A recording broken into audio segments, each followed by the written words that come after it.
sagot nyo hindi mabuti. No? Parang hindi mabuti. Hindi na po, salamat. Mamaya na po. Okay, since, una po, gusto kong batiin kayo lahat ng Happy Father's Day. Supposedly, last Sunday yun, di po ba? Next Sunday pa, palibasa hindi ako nagse-celebrate. Happy Father's Day po. Sino may mga tatay, taas ang kamay. Puro pala kayo mga tatay. Meron pa yatang hindi tatay, taas ang kamay nung hindi tatay. Kaya, sabi ko sa inyo, meron hindi pa tatay si Bro, si Bro Leonard, di pa siya tatay. Nanay siya. Anyway, so since yung month po natin, ang ating theme ay dapat Big J. So, Big J tayo para masaya. Last time, that was Bro Bobby, was Big Journey. Di po ba? Ngayon pong araw na ito, well, ang ating pong topic will be Big J pa rin. Pero not Big Jerry. Kasi letter G po ako, hindi J. Sino ba yung letter J? Kasi si Bro Jerry. Yun ang letter J. Si Bro Jerry. Ang ating pong, ano ba to Bro Jan?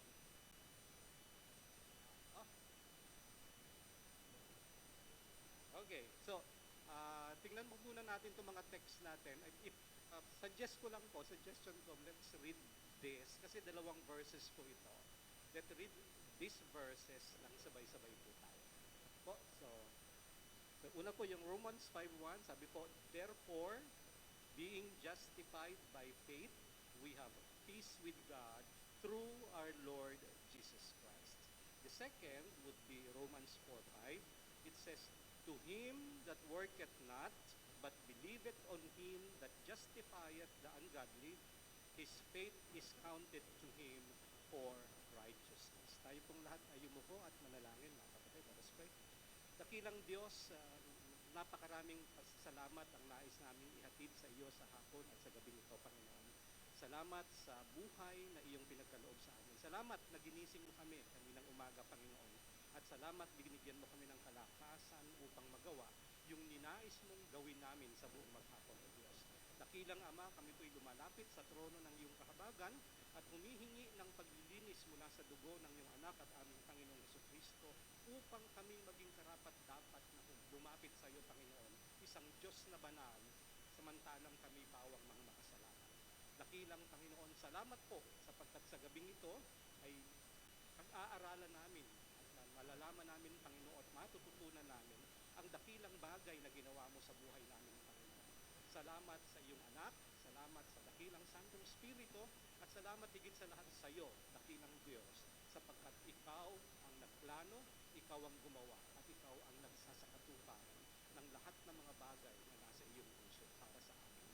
Salamat po, Lord, sa mga katatayang narito. Hayaan mo ang iyong dakilang Santong Espiritu ang siyang maging kasama namin sa gabing ito, at hayaan mo ang iyong dakilang salita lamang at ang iyong pag-ibig ang siyang makita at marinig sa mga sandaling ito, Panginoon. May you be glorified in what we are going to do tonight, and may you be lifted up, Panginoon. Sa iyo ang lahat ng kapurihan. In Jesus' name we pray. Amen and amen. Okay, mabilis lang po ito. Parang sinungaling yun. Pwede bang magsinungaling dito sa pulpit, no? No? Pwede bang magsinungaling dito? Gusto niyo akong pababain. So, dalawa po ang text ko ngayon, isang Romans 5:1 and Romans 4:5. Both are referring to this J, and this is justification. Okay? Sa Tagalog po, yung salita, yung salita pong justification, nangangahulugan niyang pagpapawalang sala. No? You're being justified by the Lord because of the Lord Jesus Christ. So, ngayong gabi, hopefully, malinaw po natin ng konti kung ano ba yung konteksto at ating batayan sa justification na binigay sa atin ng Panginoon. But first, let us define, mga kapatid, yung salita justified. Kasi ito yung nakita nating mga salita doon sa dalawang verses na ginamit natin ngayon. No? They are in past tense, justified. So, ibig sabihin po niyan, since nasa past tense siya, nakaraan na, no? Pinawalang sala ka na. Ibig sabihin po yan, naganap na. Ano po? wala nagaganap yung justification the moment you accepted the Lord as your personal Lord and Savior. Sa sandaling tinanggap mo ang Panginoon bilang iyong Panginoon at tagapagligtas, you are justified. Ibig sabihin, pinawalang sala ka na ng Panginoon, which is referring to your sins from past to the future. So yung kasalanan mo po noon, kasalanan, at yung kasalanang gagawin mo pa sa konteksto ng justification has already been forgiven. But, let's be careful mga kapatid, no? Kasi pag naririnig ito ng marami, parang iniisip, pwede na pala kaming magkasala. Total napatawad na pati yung mga kasalanang gagawin pa lang namin. Hindi po ganon ang teaching ng salita ng Panginoon. Yung pong justified in the Lord Jesus Christ lives in holiness. Nabubuhay ng may kabanalan sa Panginoon. Kung di ka po nabubuhay ng may kabanalan sa Panginoon, forget about justification. You are not justified. Why? Because you probably did not accept the Lord as your personal Lord and Savior ng totoo sa puso mo. Kasi yung pong totoong tumanggap kay Kristo, nagbabago ang kanilang buhay. So yan po yung katunayan mga kapatid that you are justified in your faith. So po, I look at the dictionary and sabi ng meaning niya, pronounced or treated as righteous. Ipinahayag o itinuring, ito po yung Tagalog, ipinahayag o itinuring na matuwid.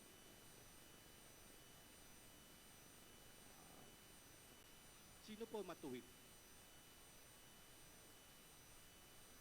Question, matuwid po ba kayo? Ulitin ko po yung tanong, no? Teacher po ako, nagtatanong ako lagi. Matuwid po ba kayo?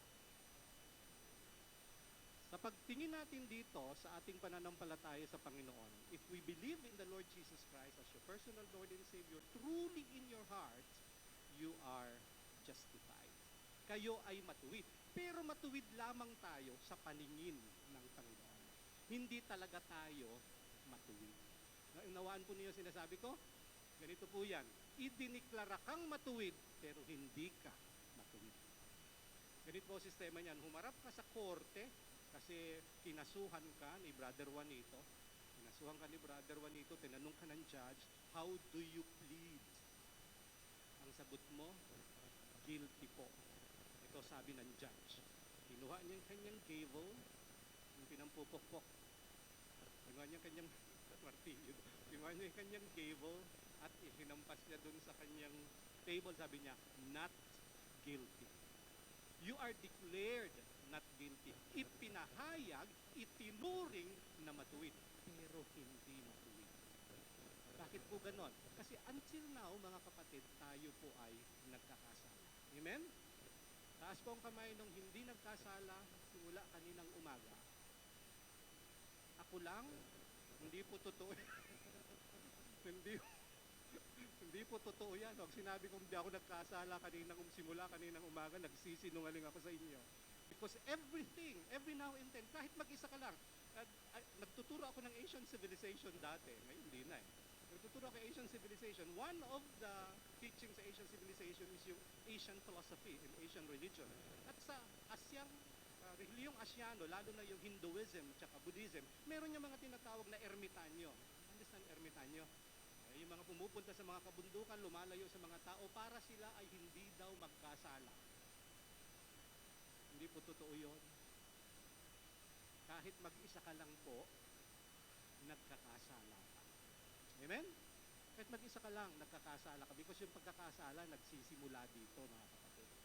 Doon sa puso, doon po nagsisimula yan. Kung nag-iisip ka lang ng isang bagay laban sa kapwa mo, pagkakasala po yan. Tama po ba? So, hindi mo kailangan lumayo sa tao para hindi ka magkasala. Kahit saan ka naroon, sapagkat you are in the nature of being a sinner, you are just declared by the Lord as walang sala. Idiniklara ka lamang na wala kang kasalanan. Pero believe me, and believe the Word of God, we are sinful. Amen? Nananatili po tayo makasalanan. Idiniklara ka lamang, walang kasalanan dahil sa iyong pagsamba kay Kristo at pananampalataya kay Kristo. So, diretso po tayo. So, the term justification, sabi po dyan, the acts of God. So, ito po ay kilos ng Panginoon. Ang justification is not because of you. Justification is not dahil ikaw ay nanampalataya kay Kristo.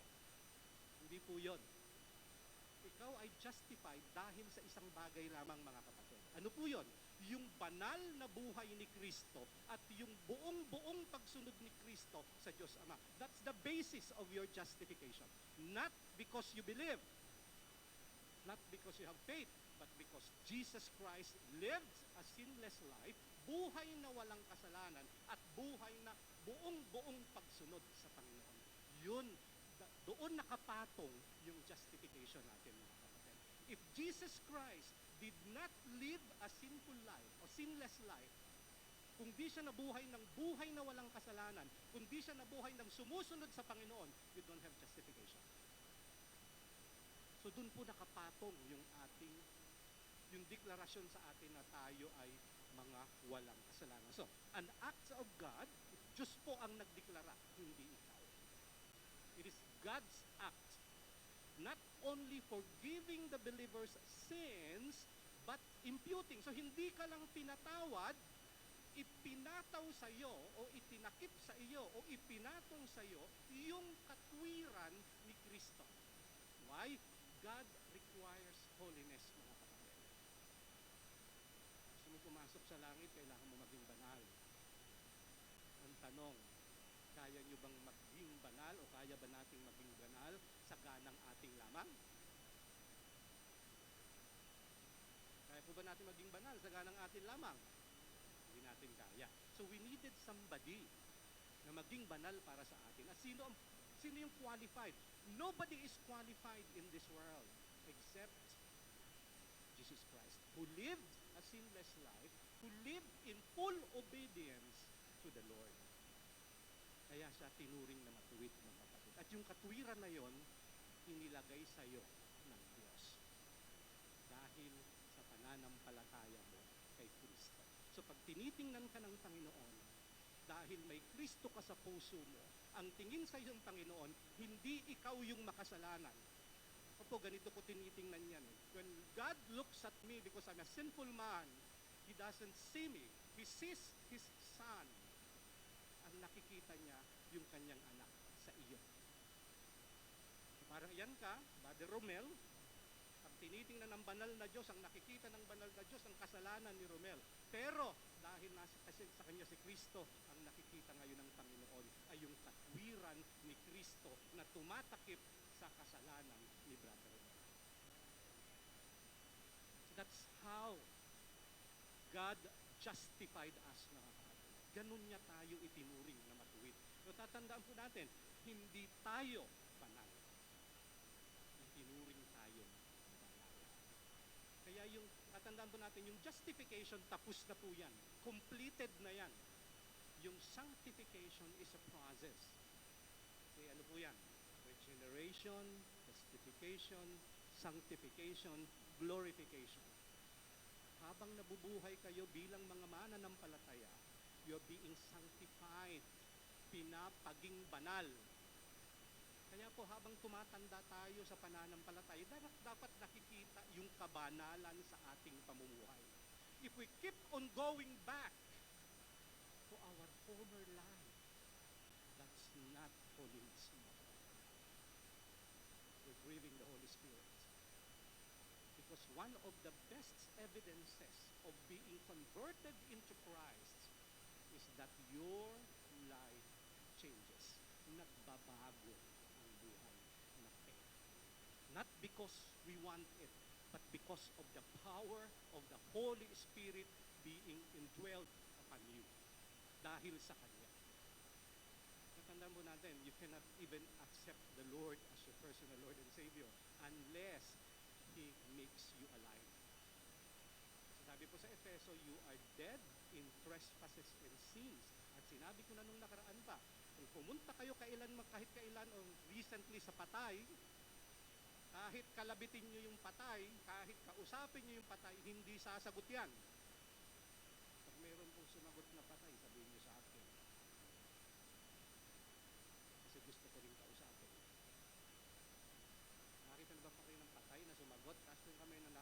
sumagot na patay.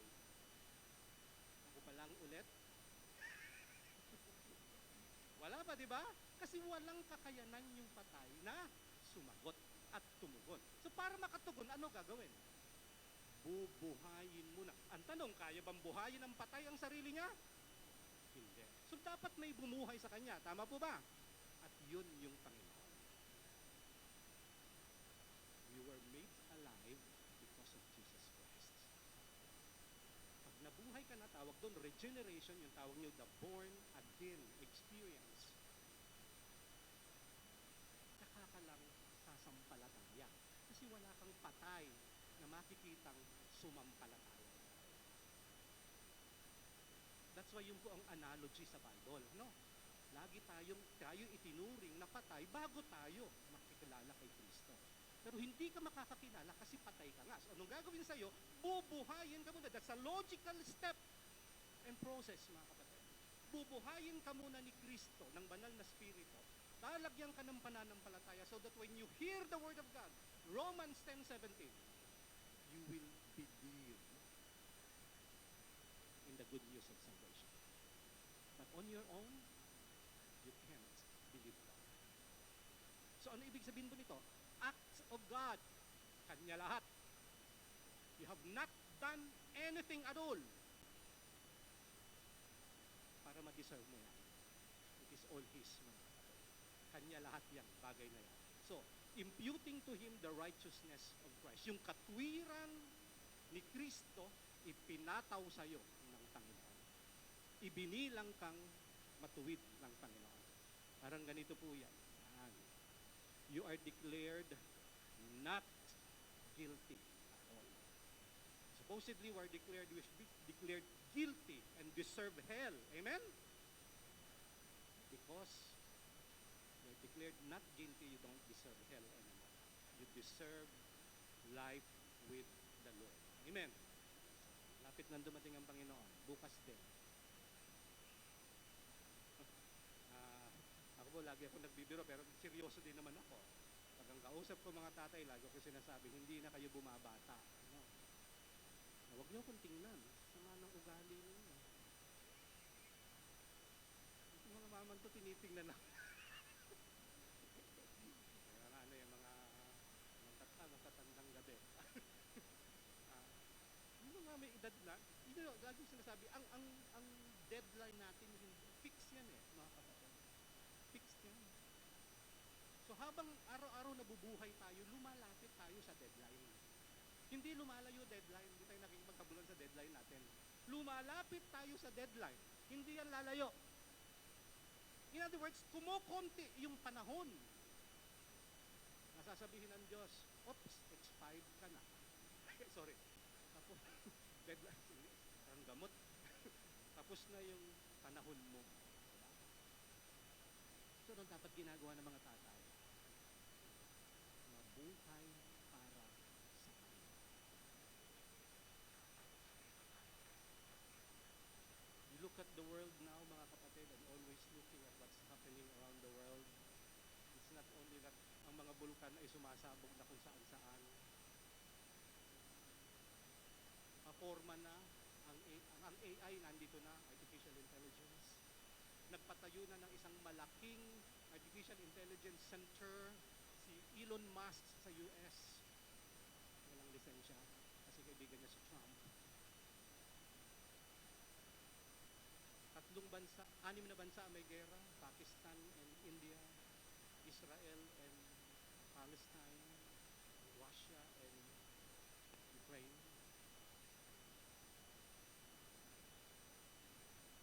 Magulo. Then you would say, palapit na ang Panginoon. Anong panalangin natin? Abutan tayo ng Panginoon na naglilingkod ng tapat sa Kanya.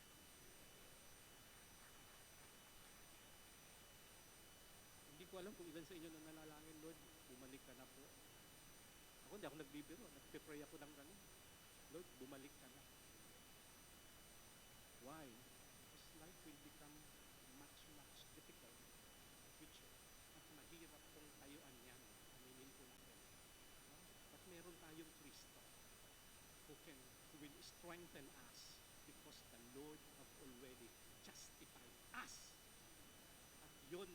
kasiguruhan na haharap tayo kasama ng ating Panginoon. So, sa Genesis chapter 15, ito lang po gagawin natin para mabilis tayo. Genesis chapter 15 verse 6, sabi doon, Abram, hindi pa binabago pangalan niya, Abram believed the Lord and he credited it to him as righteousness. Let's make it fast. So Abraham's faith, sabi diyan, in the promises was the basis of his justification. Sinasabi nila, yung daw, kaya na-justified si Abraham kasi nung inutusan sa ng Panginoon na i-offer si Isaac, yung nag-iisa niyang anak, sumunod siya. Hindi po yun ang batayan nun. Ang justification niya is because he believed in the promises of the Lord, even if he doesn't see it. Wala po kasing ebidensya doon eh. Why? Ilang taon ba si Abraham nung nagkaroon ng anak? 100. Ilang taon si Sarah? Si Sarah, dating Sarai, nung nagkaroon ng nabuntes? 90. Imagine mga kapatid. 90 years old, magbubuntes. Ano mo sabi ng siyensya? Pag lumampas ka dun sa edad ng kakayahang magbuntes, merong isang chemical na nawawala sa'yo sa katawan mo so that you cannot actually reproduce. Anong ginawa ng Panginoon if you're going to think about that? Ibinalik ng Panginoon si Sarah sa kalagayan ng kanyang katawan na siya ay bata, na kayang magbuntes at the age 90. And that was a promise. You know, it's difficult promise. And a promise na mahirap pang hawakan. Bakit? My goodness, 90 anyos na ako. When did the Lord promise Abraham? When he was 86 years old. Tama po ba ako? Hindi ako nagkamali ng bilang. 85, 86 nung pinangakuan siya ng Panginoon, gagawin kitang ama ng maraming lahi. 14 na taon na, wala pa lumipas, ano? Wala pang nangyayari. Kaya nakialam sila eh. Pinasipingan ni Sarah yung kanyang handmaid, si Hagar, para lumabas si Ishmael. Na sabi ng kasaysayan, nuno ng mga Arabo. Nakialam sila. Bakit? Kasi naisip nila. Ano si Sarai? Sa edad kong ito, kaya nga dumating yung anghel, ang sabi, magbubuntis si Sarah the same day next year. Asan si Sarah? Nasa kusina, naggagawa ng cake. Hira. Sa edad kong ito, magbubuntis pa ako, narinig mo ang anghel. Hindi, tumawa ka. Hindi ako tumawa. Tumawa ka. Bakit yung tawa niya ano? Tawa ng doubt. Tawa ng pag-aalinlangan. Pero si Abraham, he held on to that particular promise. You cannot imagine at 100, you'll be a father. Mga kapatid. Yun po, yun, justification niya. Because he believed in what the Lord had promised 14 years earlier. And because of his faith, he was justified. Dahil sa kanya, hindi dahil may ginawa siya. Hindi dahil may ginawa siya. Next one po. Sa Psalms chapter 32 verses 1 to 2, sabi ni David rito, Blessed is the one whose transgressions are forgiven, whose sins are covered. Blessed is the one whose sin the Lord does not count against them, and in whose spirit is no deceit. Kailan niya ito sinulat? Pagkatapos niyang magkasala ng masidhi. Anong pagkakasala? Remember that particular time na isang hapon, nagising siya, sumilip siya dun sa ibabaw ng kanyang palasyo, nakita siya sa baba isang magandang babae. Sino yon? No, naliligo. Hindi ko naman alam bakit yung mga tao nun naliligo sa labas. Ano? Naliligo. Wow! Ang ganda eh. Hari noon, pag pinatawag mo, hindi yan tatanggi. Hari ka eh. Pinatawag, sinipingan, nabuntes. Hindi ito natatapos ang kasalanan eh. Anong ginawa? Pinatawag niya si Uriah, yung asawa ni Bathsheba, na general ng kanyang hukbo na nakikipaglaban. Pinatawag niya sa palasyo, sabi niya, magpahinga ka muna, umuwi ka sa bahay niyo, sipingan mo yung asawa mo. In other words, pinagtatakpan niya yung kanyang kasalanan.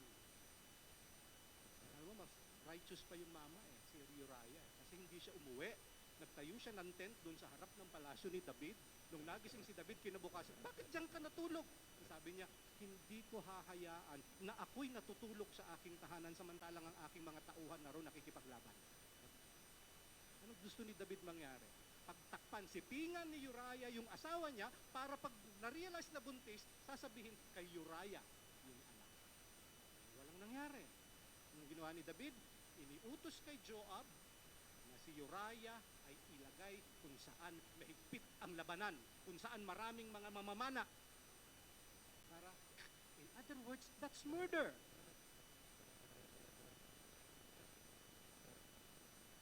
Pero ito sabi niya sa chapter 32, blessed is the one whose transgressions are forgiven. Murder po yung natanggal ang kaligtasan. If you repented so much for your sins, there is nothing that the Lord cannot blot.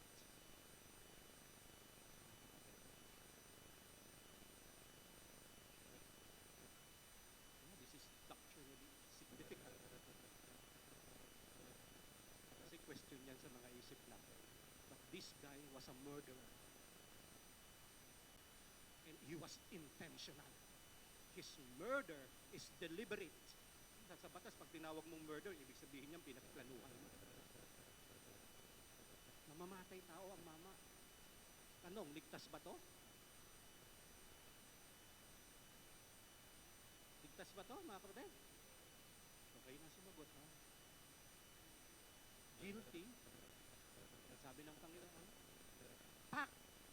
Not guilty. Hindi ko sinabing pumatay na kayo. Hindi sabihin sinasabi ko yan, ha? Hindi sabihin, pwede pala ako pumatay. Patayin ko kaya si Kuya Jerry para guilty.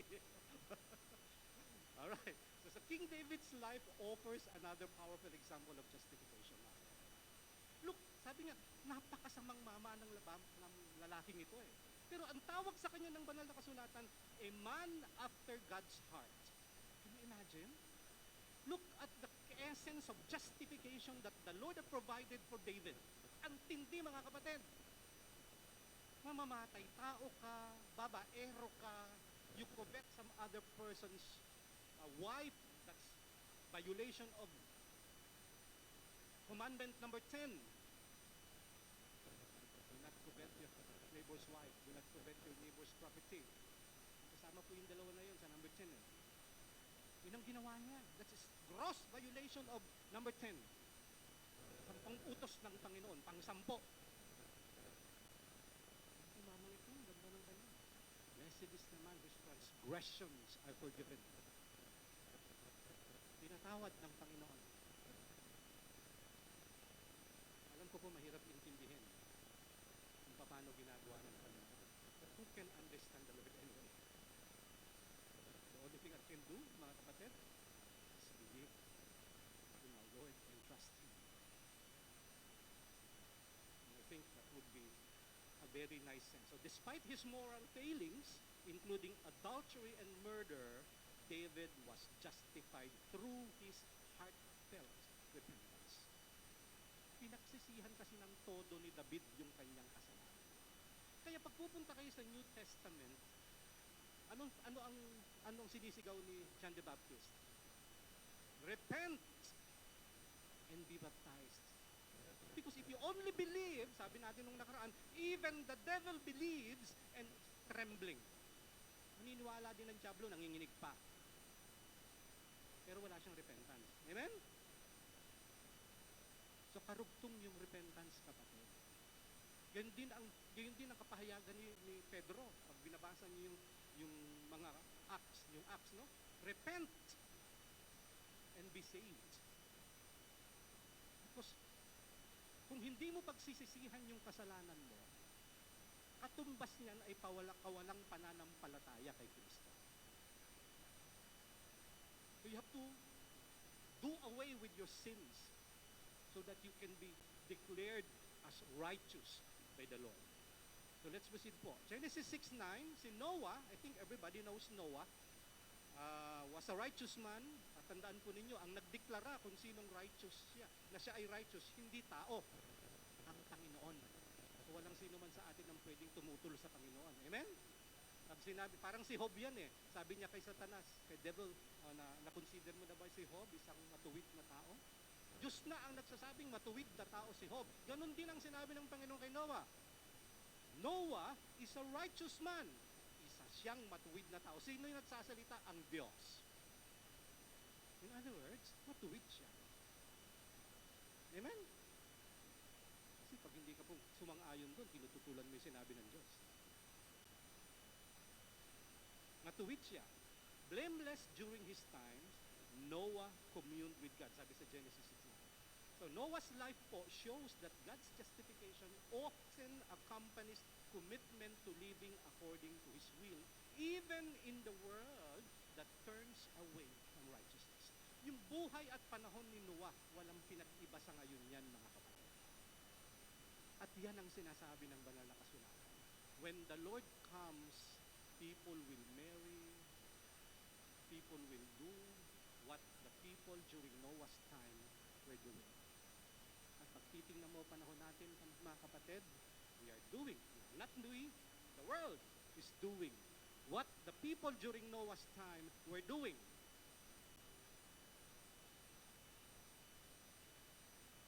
So kung ang puso mo po hindi naka-attune sa pagdating ng Panginoon, hindi ko alam kung saan yan naka-attune.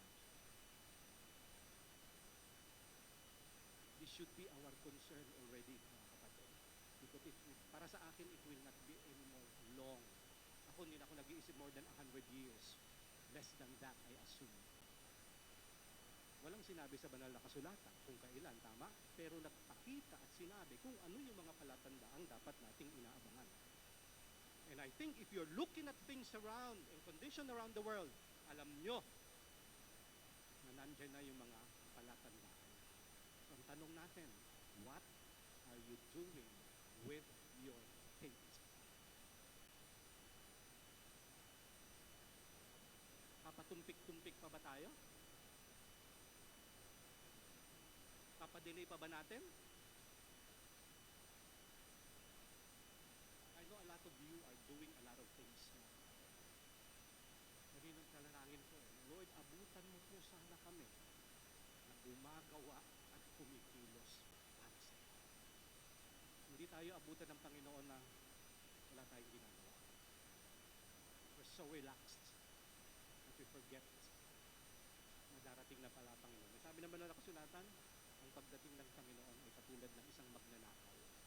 Hindi sasabihin ng magnanakaw sa iyo, Ramon, nanakawang kita 10:30 ng gabi.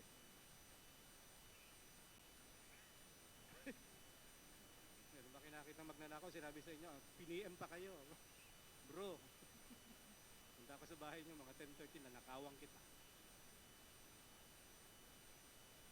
Ganun din ang Panginoon. Will come at the time na hindi mo napapansin.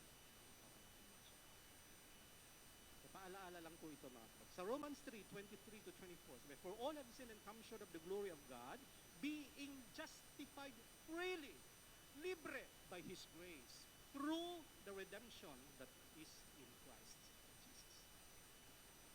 Pinawalang sala ka dahil kay Kristo. See? Hindi dahil sa iyo. Dahil kay Kristo. Maliwanag po yan. Being justified freely by His grace, sa Kanyang biyaya, sa pamamagitan ng pagtubos sa iyo na kay Kristo Jesus. So diyan makikita niyo, mga kapatid, you have done nothing at all to be justified. Kaya sinasabi natin lagi, hindi dahil naniniwala ka at nanampalataya ka, kaya ka justified. You're justified because Christ lived a sinless life and an obedient life to the Father. Doctrinally, yun po yung batayan niya. So Paul explains that since humanity is inherently sinful, we cannot achieve righteousness on our own. Agree po kayo kay Pablo? Hindi mo kayang maging matuwid kasi inherently. Ibig sabihin, isinilang kang makasalanan. Innate yan sa atin, tawag namin sa English, innate sinner. Lahat tayo makasalanan. At sa lahat ng punto ng buhay natin, nagkakasala tayo most of the time. Sabi pa niya, instead justification comes as a gift, malibang ang pagpapawalang sala ay ibigay bilang regalo, biyaya, through faith in Jesus Christ, atoning sacrifice. You see, emphasizing that salvation is based on grace, not human effort. Ligtas ka dahil sa biyaya ng Diyos, not because you did something. Kaya ako pag tinatanong ko ako, ganito sagot ko. Paano mo nalamang ligtas ka? Nung una, ganito sagot ko eh. Kasi nanampalataya ako kay Kristo. Ngayon, hindi na po ganun ang sagot ko. Ang sagot ko ganito, kasi binigyan ako ng pananampalataya ng Panginoon. Why? Efeso ang aking batayan. Patay ako, paano ako mananampalataya? Kundi ako bibigyan ng pananampalataya. Hindi muna ako bubuhay. So, if I say, kasi nanampalataya ako, then that is work. Dahil sa akin yon. So I can tell God, Lord, I deserve heaven because I have faith in you. I cannot say that to the Lord, mga kapatid. Because on my own, I cannot have faith in the Lord. So unless the Lord works upon me or upon all of us, we can never have that necessary faith to be able to be saved. It's all the Lord's. Dahil lahat lamang sa Panginoon, wala tayong kinontribute na kahit na. I don't know kung pananampalatayanan nyo yung ganyang posisyon, but that's my position in the Bible. Yan ang nakikita kong sinasabi ng banal na kasulatan. Sa Galatians 2:16, bilis na tayo, knowing that man is not justified by the works of the law, but by faith of Jesus. You see, hindi, faith in Jesus. Ang salita dito, faith of Jesus Christ. Hindi faith in Jesus Christ, but faith of Jesus Christ. Even we have believed in Jesus that we might be justified by the faith of Christ, not by the faith in Christ.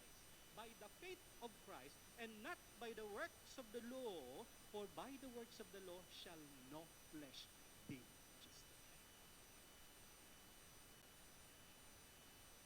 Although you have to be very careful, may turo sa mundo, tawag namin ay hyper grace. Sabi ron, ganito, libasa, ligtas ka na, hindi ka nang gumawa ng kasalanan. Ligtas ka man okay na yun. Another one, tawag namin antinomianism. Sabi doon, kapagkat ligtas ka na, at yung kaligtasan na ibigay ng Diyos at hindi nawawala yan, na makatuwid, pwede ka nang hindi sumunod sa batas. Yung dalawa na yun, halos walang pinag-iba. This justification doesn't teach that. No.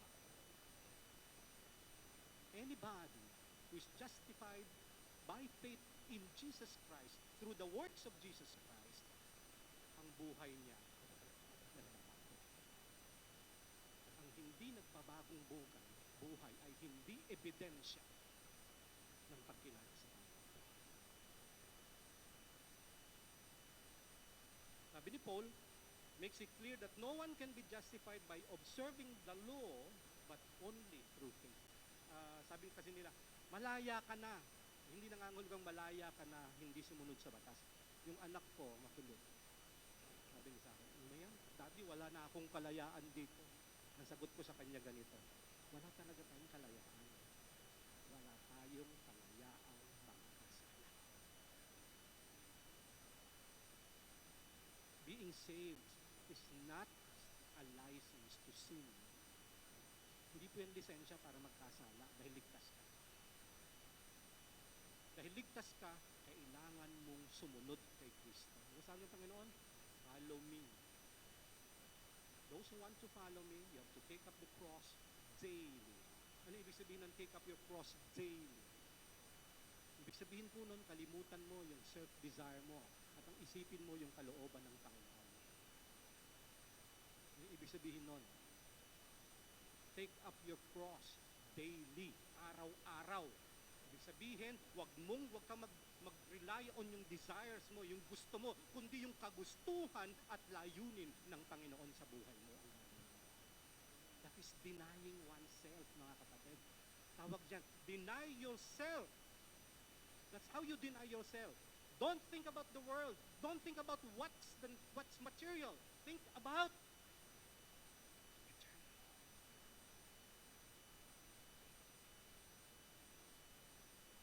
Think about eternal, mga kapatid. So this teaching reassures believers that salvation is not dependent on following religious laws, but on trusting Jesus' finished work on the cross. Yun po ang kaligtasan. When you have faith and trusted in what the Lord Jesus Christ has done on the cross for you. Pag di nyo pinagtiwalaan yun, pagtitiwalaan nyo yung sarili nyo, tingnan nyo yung sarili nyo sa salamin at tanungin nyo yung sarili nyo, am I really saved? Ligtas ba talaga ako? Kasi baka you might be doing it by way of perfecting your life on your own strength and ways. No, you cannot do it, mga kapatid. Hindi mo kayang gawin yon. Sino lang pwedeng gumawa nun? Yung Holy Spirit sa buhay mo. Luke 18:9-14, hindi na po natin ito babasahin kasi medyo mahaba. Nakapagalitan na nila ako. No? Kasi 7:20 na. Sabi, the parable of the Pharisee and the tax collector. Alala niyo po ito? Isang Pariseo nananalangin, isang publikano nananalangin. Publikano kasi yung term na ginagamit sa Bible kapag referring to tax collector. Publikano, sabi ng Pariseo, Panginoon, maraming salamat, di ako katulad ng publikano. Publikano ito. Sabi ng publikano, Panginoon, ako po'y makasalanan, patawarin mo, kinakabog niya yung dibdib niya. Ang tanong ni Kristo, sino sa kanila ang tinatawag? Everybody knows the answer, correct? Everybody knows the answer. The Pharisee proudly boasts of his righteousness, while the tax collector humbly repents. That's the keyword, mga kapatid. Humbly repents. And when you repent, ang ibig sabihin po niyan, tumalikod ka sa dati mong ginagawa. Kaya biruan natin, 180 degrees. Ganun po, hindi 360 ha. Pag nag-360 ka, nakaharap ka ulit doon. Balik ka sa dating buhay mo. 180 degrees na pagtalikod sa kasalanan. Ibig sabihin, ayaw mo na. Yung salitang confess your sins sa 1 John 1:9. Ano ibig sabihin nito? Ang ibig sabihin niyan ganito. Aminin mo at sumang-ayong ka sa Diyos na yan ay kasalanan mo. Kasi wala ka namang maipaglilihim sa Diyos eh. God is an all-knowing God. Alam niya yung pagkakamali mo. Eh pag sinabi itong repent, confess your sins, ang ibig sabihin lang no sa 1 John 1:9, sumang-ayon ako sa Panginoon. Kasi parang sinasabi niya, Romel, ito yung kasalanan mo. Sasabihin lang ni Brother Romel, opo, Panginoon, mga kasalanan ko po. Because the first step towards repentance is accepting your wrongs. Ano sinasabi sa mga estudyante ka? Ang unang hakbang sa pagkatuto ay ang tanggapin yung totoong hindi mo alam. Hindi mo sinasabi sa sarili mo, hindi mo alam, hindi ka matututo. Sabihin mo sa sarili mo, hindi ko to alam. Makikinig ka para malaman mo. Then you will learn. Ganito din yan, mga kapatid. So, the story highlights that justification is not based on self-righteousness or outward deeds, but a humble, repentant heart. Kaya yung mama sa krus, dalawa yun, di ba? Yung sabi ng isa, kung ikaw pala ang Kristo, di bumaba ka dyan at iligtas mo kami. Cute. Sabi ng isa, Panginoon, alalahanin mo po ako pagdating mo sa iyong kaharian. Ano sagot ng Panginoon? Yung parlance ng mga kabataan niya, sagot ng Panginoon, now na. Ngayon din, ipagsasama kita sa paraiso. Ba't di niya sinabi, ay hindi, bumaba ka muna. Baba ka muna dyan, gumawa ka ng mabuti, tapos balik ka sa akin, i-justify kita. No, sabi niya, ngayon din, ibang sasama kita sa paraiso. Yung dalawang yon, ang kategorya niyan sa Bible, magnanakaw o rebelde. So most probably, walang ginawang mabuti ang mga taong ito. Pero bakit ang salita ng Panginoon sa pangalawa? Ngayon din. Ba't di niya sinabi, ay hindi pwede, kailangan kasi mabuti ka muna. So baba ka muna dyan. Baba ka muna dyan sa krus, magpakabuti ka, antayin kita, tsaka kita sasama sa langit. Ang sagot ng Panginoon, now, you will be with me in my kingdom. So it's not about your works. It's about what the Lord sees in your heart, mga kapatid. Kung ano yung nakikita ng Panginoon sa puso mo. Ano ba yan? Pumalakpak ba kayo kasi tapos na? Ay, nakakapikon kayo, ha? Sabi, ang bihira, breaking the record si Kuya Jerry. Pero inisip po natin yan may hopefully, nag-grasp nyo yung concept ng justification.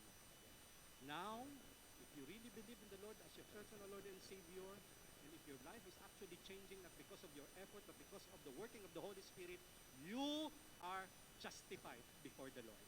Amen? Amen, amen, amen. Thank you. Maraming salamat po sa inyong lahat at magandang gabi. Asan na yung ating mga... Yan. Lagyan natin na